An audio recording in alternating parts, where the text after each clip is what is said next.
आज एक औरत की कहानी। लक्ष्मी यह नाम सारे मोहल्ले में आम था।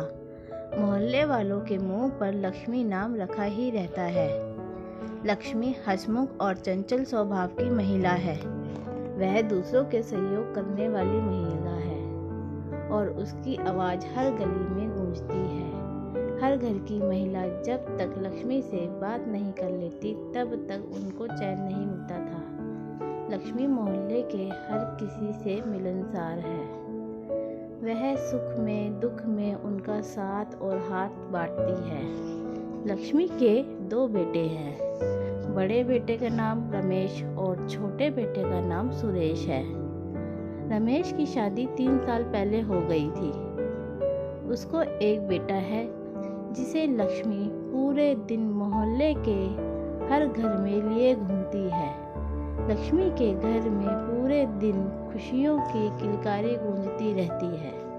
लक्ष्मी के छोटे बेटे की शादी है। लक्ष्मी आजकल घर के काम में व्यस्त रहती है।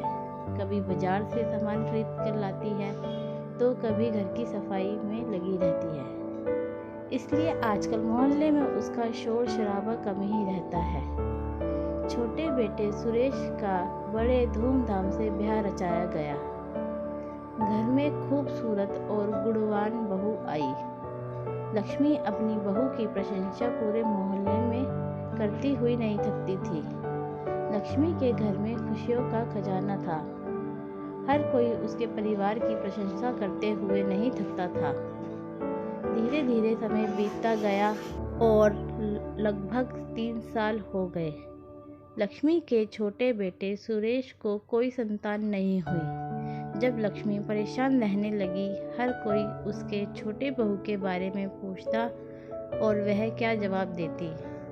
अब लक्ष्मी अपनी छोटी बहू पर कई बार गुस्सा करने लगती थी, पर इससे होता क्या, यह सब तो भगवान की मर्जी है, ऐसा सोचकर वह गुस्से को टाल देती थी। अब छोटी बहू भी परेशान रहने लगी थी। वह अकेली अंदर ही अंदर घुटती रहती थी। जब घर में इस तरह की बातें होती थी तो वह रोने लग जाती थी और अब उससे घर में सभी ताने देने लगे थे, पर छोटी बहू क्या कर सकती थी। लक्ष्मी के द्वारा भी पूरे जतन किए गए हर मंदिरों में जाकर उसने मन्नत मांगी, परंतु सभी विफल रही। कभी जिस घर में खुशियों की किलकारियाँ उठती थी, आज उस घर में मायूसी छाई हुई है। लक्ष्मी का छोटा लड़का पास के शहर में ही नौकरी करता था और जब भी वह छुट्टी में घर आता तो परिवार का यह दुख देखकर बड़ा दुखी होता था। वह अपनी पत्नी का दर्द अच्छे से जान रहा था, पर वह करे तो क्या करे। उसने निश्चय कर लिया कि वह अपनी पत्नी को अपने साथ शहर ले जाएगा। वह अपनी पत्नी को साथ ले गया। जब वह ड्यूटी पर चला जाता था तो वह अकेली इस बात को लेकर बहुत परेशान रहती थी और अंदर ही अंदर रोने लगती थी। ससुराल में उसे हर तरीके का सुख मिला, परंतु एक महिला का सबसे बड़ा दुख बांझपन होता है, जो सुरेश की पत्नी को देखने को मिला।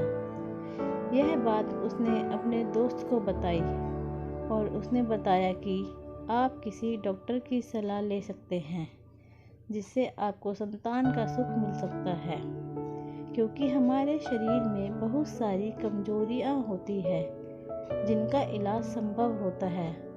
अगले दिन दोनों तैयार होकर डॉक्टर के पास गए और डॉक्टर को अपनी समस्या बताई।